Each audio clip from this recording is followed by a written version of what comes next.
December 2 இன்றைக்கு ஒரு வரலாற்று சிறப்புக்குரிய நாள். திராவிடர் கழகத்தினுடைய தலைவர், தமிழர் தலைவர் ஆசிரியர் ஐயா வீரமணி அவர்களுடைய பிறந்த நாள். ஆ ஆசிரியர் ஐயா வீரமணி அவர்களைப் பற்றி நிறைய அரசியல் சார்ந்த செயல்கள், 69% இடஒதுக்கீடை எப்படி சட்டமாக அவருடைய முயற்சியால் தமிழ்நாடு பெற்றது, இது எல்லாமே ஓரளவுக்கு தெரிந்த செய்திகள். ஆனா, ஒரு தலைவரை பற்றி இன்றைக்கு இளைஞர்கள் கிட்ட, ஒரு இளைய தலைமுறை கிட்ட, அவர்கிட்ட இருக்கக்கூடிய அந்த தனிமனித பண்புகள், இப்படியெல்லாம் ஒரு தலைவரால இருக்க முடியுமா என்று நினைக்கக்கூடிய சில செய்திகளை பற்றி தான் இன்றைக்கு உங்ககிட்ட நாங்க பகிர்ந்துக்கலான்னு இருக்கேன். காரணம் என்ன அப்படின்னு பார்த்தா, ஒரு தலைவர் அப்படின்னு சொன்னா, அந்த தலைவருடைய அரசியல் முகத்தை, அரசியல் ரீதியா அவங்க செய்த சாதனைகளை தான் வழக்கமாகவே நம்ம பேசுவோம்.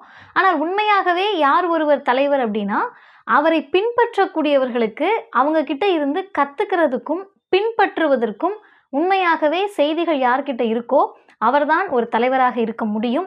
அப்படி ஆசிரியர் ஐயா வீரமணி அவர்களிடத்திலிருந்து எங்களைப் போன்ற இளையவர்கள், உங்கள் வீட்டில் இருக்கக்கூடிய இளைஞர்களுக்கு நீங்கள் சொல்ல வேண்டிய பல செய்திகள் இருக்கின்றது. அதை பற்றி தான் நம்ம இன்னைக்கு இந்த வீடியோவில் பார்க்க இருக்கோம். மிக சுவாரஸ்யமான இன்னொரு பக்கத்தை, இப்படியும் இவரை பார்க்கலாம், இதுதான் அவரை நாம் உண்மையாகவே பார்க்க வேண்டிய கோணம் என்பதை பற்றி தான் இன்னைக்கு இந்த வீடியோவில் நம்ம பார்க்க இருக்கோம். வீடியோக்குள்ளே போகிறதுக்கு முன்னாடி டிவார் சேனலை சப்ஸ்கிரைப் பண்ணிக்கோங்க.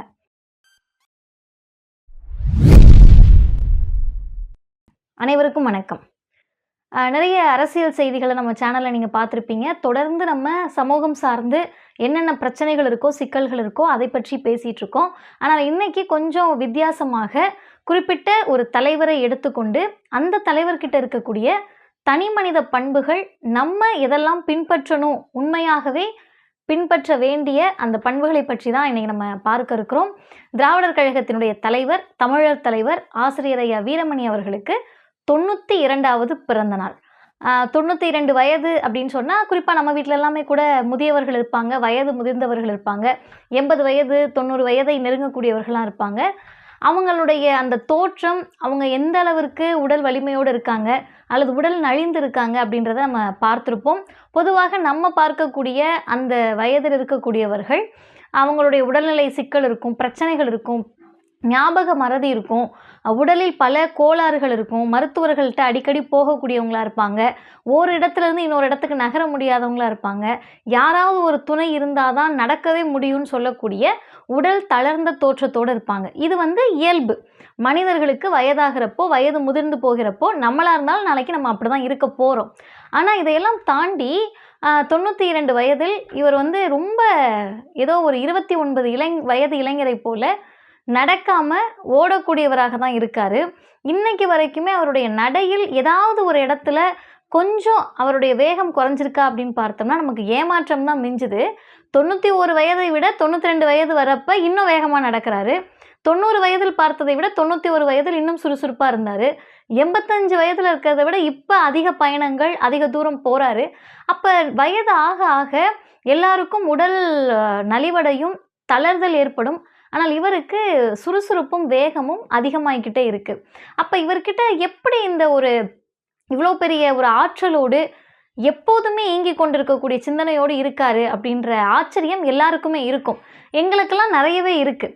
அப்படி இருக்கிறப்போ இப்படி ஒரு குவாலிட்டியோட இந்த மாதிரியான ஒரு நபர்களை நீங்கள் திராவிடர் கழகம் இயக்கத்தில் இருக்கணும், பெரியாரை பிடிச்சிருக்கணும், இது எதுவுமே தேவையில்லை. நார்மலாக ஒரு மனிதர் 92 வயதில் தினந்தோறும் இயங்கிக் கொண்டே இருக்கிறார் அப்படின்னா அது நமக்கு வியப்பை கொடுக்கும். அப்போ அது என்ன காரணம் அப்படின்னு நம்ம தெரிஞ்சுக்க ஆசைப்படுவோம் இல்லையா? அந்த ஆசையோடு தான் எல்லாருமே அவர் அணுகிறப்போ காலையில் ரெகுலராக அவருடைய ரொட்டீன் அப்படின்றத அவர் தொடங்குறாரு. ரொம்ப வேகமாக அது எல்லாமே நடக்குது. ஒரே இடத்தில் இருப்பது கிடையாது. இன்றைக்கி சென்னையில் இருக்காருன்னா நாளைக்கு கோவை நிகழ்ச்சினா போகிறாரு, அடுத்த நாள் ஈரோடு நிகழ்ச்சினா போகிறாரு, மீண்டும் சென்னைக்கு ஓய்வே இல்லாமல் காலையில் அவருடைய அலுவல்களை பார்க்குறாரு, அலுவலக பணிகளை பார்க்கிறார், விடுதலை பணிகளை பார்க்கிறார், தலைவர்கள் சந்திக்க வராங்க, தொண்டர்கள் சந்திக்க வராங்க. இதில் என்ன வியப்புன்னு கேட்டிங்கன்னா, ஒரு சட்டமன்ற உறுப்பினர் சந்திக்க வராருன்னா அவர்கிட்ட கேட்பதற்கும் அவருக்கு கேள்விகள் இருக்குது. இயக்கத்தினுடைய ஒரு தொண்டர் வராரு, ஒரு ரொம்ப சாதாரணமானவர், ஆசிரியரை சந்திச்சா போதும் அப்படின்னு பார்க்க வரவங்க கிட்டையும் அவருக்கு பேசுறதுக்கு செய்தி இருக்குது, ஞாபகம் இருக்குது. ஒரு ஊர், இப்போ ஒரு எக்ஸாம்பிள், ஒருத்தர் போயிட்டு நாங்கள் திருச்சியிலேருந்து வரோம் அப்படின்னு சொன்னால், திருச்சியில் எங்கேருந்து வரீங்க, அப்போ எங்கேருந்து வரோம் அப்படின்னு அவங்க ஒரு ஊர் பேரை சொல்கிறாங்கன்னா அந்த ஊரை பற்றி அவருக்கு சொல்லுவதற்கு அவ்வளவு செய்திகள் இருக்குது. அப்போ எப்படி தந்தை பெரியாருடைய கால் தடம் படாத பகுதிகள் தமிழ்நாட்டில் இல்லைன்னு சொல்கிறாங்களோ, அப்படி அவருடைய 10 வயதுலேருந்து அவர் பயணிச்சுக்கிட்டே இருந்திருக்காரு.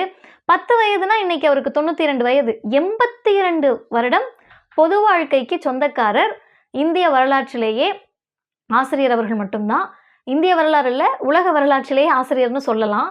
ஏன்னு கேட்டிங்கன்னா 10 வயதில் ஒரு சிறுவன், ஒரு குழந்தை ஒரு தலைவரை பிடிக்குதுன்றது இயல்பு. இப்போ நம்ம வீட்டில் இருக்க பிள்ளைங்க கிட்டே கேட்டிங்கன்னா யாரை பிடிக்கும்னு கேட்டால், இப்போ எங்கள் வீட்டில் இருக்க பிள்ளைங்களாம் பெரியார் தாத்தாவை தான் பிடிக்கும் அப்படின்னு சொல்லுவாங்க. இப்படி நம்மை பார்த்து வளரக்கூடியவர்கள். ஆனால் அந்த 10 வயதில் எடுத்த ஒரு முடிவோ அல்லது ஒரு ஈர்ப்போ 20 வயதில் மாறும், இல்லை 30 வயதில் மாறும், 40 வயதில் மாறும். ஆனால் ஏற்றுக்கொண்ட ஒரு தலைவரை 82 வருஷம் அவர் தான் என்னுடைய தலைவர், ஒரே தலைவர், ஒரே கொள்கை, ஒரே கொடி, ஒரே இதுதான், ஒரே இயக்கம் தான். அப்போ ஒரே தலைவர், ஒரே கொள்கை, ஒரே கொடி, ஒரே தலைமை என்று அவர் வழி நடந்தது மட்டுமல்ல, அவர் பின்பற்றியது மட்டுமல்ல, அதை மற்றவர்களுக்கும் சொல்லுகிறார். அப்போ உங்களால் எப்படி இப்படிலாம் இருக்க முடியுது அப்படின்னு கேட்டால், எல்லாவற்றிற்கும் அவர் சொல்லக்கூடிய ஒரே காரணம் தந்தை பெரியார் தான். எல்லா கேள்விகளுக்கும் அவர்கிட்ட இருக்கக்கூடிய பதில் தந்தை பெரியாரை மையப்படுத்தியதாக மட்டும்தான் இருக்குது. அப்போ பர்சனல் லைஃபே இல்லையா? தனி மனித வாழ்க்கையில் இவங்க என்ன செய்வாங்க? பொதுவாகவே நமக்கு ஒரு ஹீரோவையோ அல்லது ஒரு யாராவது ஒரு பிரபலங்களை பார்க்குறப்ப இவங்களுக்கு தனி மனித வாழ்க்கை எப்படி இருக்கும் அப்படின்னு கேட்கறதுக்கோ இல்லை தெரிஞ்சுக்கிறதுக்கோ ஆசை இருக்கும் மனிதர்களுக்கு. அப்படி இவருக்கு என்னங்க தனி மனித வாழ்க்கைன்னு பார்த்தா அங்கேயும் பெரியார் தான் நிறைஞ்சிருக்காரு.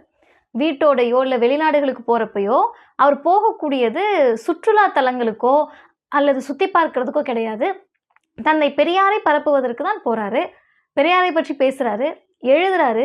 வெளிநாடுகளுக்கு போனாலும் இங்கே இயக்கத்தினுடைய வேலைகளை பார்க்கணும்னு அறிக்கைகள் எழுதி அனுப்புகிறாரு.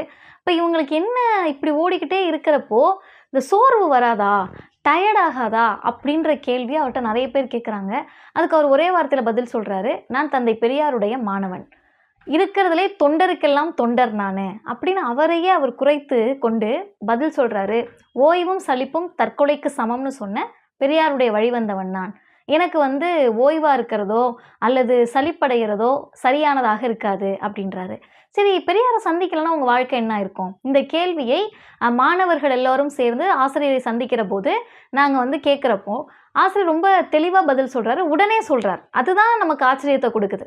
ஒரு 35 வயதில் 60 வயதில் அல்லது 50 வயதில் டக்கு டக்குன்னு ஸ்பான்டேனியஸாக நம்ம ஒரு பதில் சொல்கிறோம் அப்படின்றது இயல்பு. 92 வயதில் கேள்வி கேட்குறாங்க மாணவர்கள், ஒரு 20 வயது 22 வயது பிள்ளைங்க கேட்குறோம், டக்குன்னு பதில் சொல்கிறார். தந்தை பெரியாரை சந்திக்காமல் இருந்தால் உங்கள் வாழ்க்கை என்ன இருக்கும் அப்படின்னு கேட்டால் நிறைய இப்போ ஹீரோ கிட்டலாம் கேள்வி கேட்பாங்க, அரசியல்வாதிகள்கிட்ட கேட்பாங்க. அப்போ எல்லாரும் ஒரு பதில் சொல்லுவாங்க. ஆனால் ஆசிரியர் சொன்ன அந்த பதில் ரொம்ப நமக்கு டச்சிங்காக இருந்தது. ஆசிரியர் சொன்னார், பெரியாரை சந்திக்காமல் இருந்திருந்தால் இத்தனை வருடம் நான் உயிரோடு இருந்திருப்பேனானே தெரியல. அதுக்கு என்ன காரணம்னா, பெரியாரை சந்தித்ததால் தான் இப்படி ஒரு தனிமனித ஒழுக்கத்தோடு ஒரு நேர்த்தியான வாழ்க்கை முறையை, வாழ்வியலை கடைபிடிக்க முடிஞ்சுது. அதனால தான் இத்தனை வருடங்கள் இப்படி நான் வாழ்ந்து கொண்டிருக்கிறேன். அப்போ ஒரு தலைவர் தான் வாழ்ந்து கொண்டிருப்பதற்கு காரணமே அவருடைய தலைவர் தந்தை பெரியார் தான் சொல்கிறாருன்னா, எந்த அளவிற்கு பெரியாருடைய கொள்கைகளை பரப்புவதற்காக அவருடைய வாழ்க்கையையே அர்ப்பணித்து கொண்டிருக்கிறார்னு தான் சொல்லணும். ஏன்னு கேட்டால் ஆசிரியர் அடிப்படையில் ஒரு வழக்கறிஞர். வழக்கறிஞர் தொழிலில் நல்ல ஒரு வருமானத்தை பெற்று ரொம்ப பெரிய அளவில் வளரக்கூடிய வேளையில்தான் தந்தை பெரியார் ஆசிரியரை அழைக்கிறார்.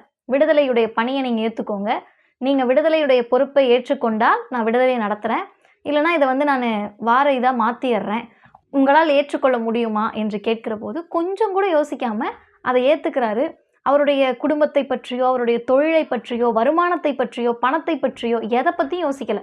ஐயா சொல்லிட்டாரு, அந்த விஷயத்தை ஏற்றுக்கணும். இப்போ நம்ம இங்கே ஒரு சேரில் உட்காந்து பேசிகிட்டு இருக்கோம் இல்லையா, இந்த மாதிரி இருக்கக்கூடிய சேரில் தந்தை பெரியார் ஆசிரியராக விடுதலைக்கு இருக்காரு. அந்த சேரில் பெரியார் எந்த நாற்காலியில் அமர்ந்து விடுதலை பத்திரிகை நடத்தினாரோ அந்த நாற்காலியில் அது வரைக்குமே தன் ஆசிரியரை மட்டும்தான், ஐயா வீரமணியை தான் தோளை பிடித்து அந்த நாற்காலியில் அமர வைத்திருக்கிறார். அப்போ இது எல்லாமே கேட்டிங்கன்னா நமக்கு ஒரு கனவு மாதிரி இருக்குது. இப்படிலாம் நடந்திருக்குமா? பெரியார் இவ்வளோ பெரிய ஒரு லீடர், அவரே ஒருத்தர் மேலே நம்பிக்கை வச்சுருக்காருன்னா அப்போ இவர் எவ்வளோ பெரிய நம்பிக்கைக்குரியவராக இருப்பார். நீங்கள் ஜென்ரலாக வெளியே இருந்து பார்க்கக்கூடிய ஒருத்தவங்களாம் யோசிச்சு பாருங்கள். தந்தை பெரியார் என்பவர் இன்றைக்கு வரை தமிழ்நாட்டில் ஒரு இந்துத்துவமோ, காவியோ யாரா இருந்தாலும் கால் வைக்க முடியாதுன்னா, அதுக்கு ஒற்றை காரணமாக அப்படியே கெத்தா கைத்தடியோட பெரியார் நின்னுட்டு இருக்காரு. அந்த தலைவர் எத்தனை அரசியல்வாதிகளை அவரோட வாழ்க்கையில பார்த்திருப்பாரு. எத்தனை இளைஞர்கள பார்த்திருப்பாரு. எத்தனை பெரியவர்கள பார்த்திருப்பாரு. எத்தனை கருப்பு சட்டைக்காரங்கள பார்த்திருப்பாரு. எத்தனை தீக்காக்காரங்கள பார்த்திருப்பாரு. எத்தனை மனுஷங்கள பார்த்திருப்பாங்க. ஆனா யார் மீதும் இல்லாத ஒரு நம்பிக்கை ஆசிரியர் வீரமணி அவர்கள் மீது இருந்திருக்குன்னு சொல்றான். அதுவும் எந்த வயசுல? 27 வயதில் திராவிடர் கழகத்தினுடைய பொதுச் செயலாளராக தந்தை பெரியாரால் நியமிக்கப்படுகிறார். அப்ப இது எல்லாமே நமக்கு ஆசிரியர் மீதான அந்த பார்வையை வேற ஒரு கட்டத்துக்கு கொண்டு போகுது. அதுல நான் குறிப்பா ஒண்ணு மட்டும் சொல்லணும்னு ஆசைப்படுறேன். எல்லா தோழர்களுக்குமே, இல்ல எல்லா தலைவர்களுக்குமே, எல்லா மனிதர்களுக்குமே ஏதோ ஒரு இடத்தில் சறுக்கல் இருக்கும். ஏதாவது ஒரு வீக்னஸ் இருக்கும். இப்ப நமக்கே நம்மளை அறியாம அதிக கோவப்படுறவங்களா இருப்போம். அதிக எரிச்சல் படுறவங்களா இருப்போம். சில தீய பழக்கங்கள் யாருக்காவது இருக்கலாம். அவங்கள அறியாமல் சமூகத்திற்கு கேடான பழக்கவழக்கங்கள் இருக்கலாம். ஆனா ஐடியாலஜிக்கலா ரொம்ப ஸ்ட்ராங்கா இருப்பாங்க. கொள்கை ரீதியா பயங்கரமா இருப்பாங்க. ஆனா தனிமனித ஒழுக்கம் அல்லது தனிமனித பழக்கவழக்கங்கள்னு வர்றப்ப ஏதாவது ஒரு தீய பழக்கமோ, கெட்ட பழக்கமோ, உடலுக்கு ஆகாத பழக்கமோ, அல்லது சமூகத்துக்கு கேடான பழக்கமோ இருக்கும். அப்படி எந்த விதமான சமூக கேடான அல்லது உடலுக்கு கேடான எந்த பழக்கவழக்கமும் இல்லாத ஒருவராக ஆசிரியர் இருக்கிறார். இது என்ன ஆச்சரியம்னு கேட்டீங்கன்னா, பார்ப்பனர்கள் தான் நம்முடைய இன எதிரிகளாக இருக்காங்க. அவங்களே ஆசிரியரை பார்த்து பிரமிக்கக்கூடிய விஷயமா அது இருக்கு. என்ன அவர்கிட்ட ஒரு வீக்னஸ் கூட இல்லையா? அப்படின்னு பார்ப்பனர்களே பார்த்து வியக்கக்கூடிய ஒரு குவாலிட்டியோட ஆசிரியர் இருக்காரு. இதுல குறிப்பா என்னன்னு கேட்டீங்கன்னா, எனக்கு பேசுகிற போதே அவ்வளோ ஒரு மகிழ்ச்சியை தர்றது என்னன்னு கேட்டா, ஒப்பற்ற தலைமை அப்படின்னு ஆசிரியர் வந்து ஒரு கொரோனா காலகட்டத்தில் 5 நாட்கள் உரை. அந்த உரை வந்து ஒரு புத்தகமா வந்திருக்கு. அந்த புத்தகத்தில் ஆசிரியர் எழுதின ஒரு கட்டுரை. அவரோட 22 வயதுல. தந்தை பெரியாரை பற்றி ஆந்த்ரு மராய் அப்படின்ற ஒரு பிரெஞ்சு எழுத்தாளர் எழுதினதை ஒப்பிட்டு எழுதுறாரு. ஒரு தலைவர்னா எப்படி இருக்கணும்னு சொல்லி. நான் நேரத்துக்காக ரொம்ப சுருக்கமா சொல்றேன். அதுல ஒரு பண்பா தலைவருக்கு என்னென்ன பண்பு அப்படின்னு எழுதிட்டு வராரு. அது ஒண்ணுலயுமே தந்தை பெரியாரை மேட்ச் பண்ணி இவர் பார்க்குறாரு. இன்னைக்கு அந்த புத்தகத்தை எடுத்து என்னோட வயதுல இருக்கிறவங்க ஒப்பற்ற தலைமை அந்த புத்தகத்தோட பேரு.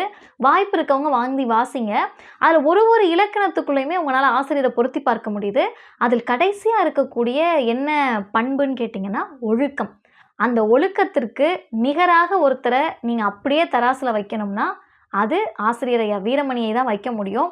ஒரு மனிதர் தன்னுடைய வாழ்வில் நான் இப்படிதான் நெறியோடு வாழ்வேன் அப்படின்னு சொல்லி 92 வயது வரை உடல்ல அத்தனை நோய், 3 முறை இருதய அறுவை சிகிச்சை, உடல்ல கத்திப்படாத இடமே இல்லையாம். அதே நேரத்துல கொலைவெறி தாக்குதல் 5 முறை கொலைவெறி தாக்குதலுக்கு ஆளாயிருக்காரு. மிசா சிறையில் இருந்த போது மூக்குல அடிபட்டிருக்கு. இப்படி உடல் முழுவதும் பிரச்சனையோடு இருக்கக்கூடிய ஒரு மனிதர் இன்னமும் அதே வேகத்தோடு, அதே நடையோடு, அதே ஓட்டத்தோடு பிரச்சாரங்களுக்கு போறாரு, பொதுக்கூட்டங்களுக்கு போறாரு, திருமண நிகழ்ச்சிகளுக்கு போறாரு, பரப்புரை கூட்டத்துக்கு போறாரு, அனைத்து கட்சி கூட்டங்களுக்கு போறாரு, எல்லா கட்சியினுடைய சார்பிலும் நடக்கக்கூடிய நிகழ்ச்சிகளுக்கு போறாரு. இப்படி சுறுசுறுப்போடு ஓடிக்கொண்டிருக்கிறாருன்னு சொன்னா அவரிடமிருந்து நம்ம கற்றுக்கொள்ள வேண்டிய நிறைய தனிமனித பண்புகள் இருக்கிறது.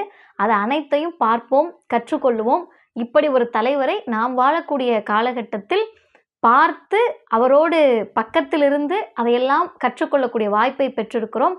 அந்த வாய்ப்பை பயன்படுத்தி அவரிடமிருந்து பொதுவாக இருக்கக்கூடிய நீங்கள் இயக்கம் சாராதவர்கள் கற்றுக்கொள்ள வேண்டிய சில செய்திகளை நான் பகிர்ந்திருக்கிறேன். விருப்பம் இருக்கக்கூடியவர்கள் மற்றவருக்கும் பகிரலாம்.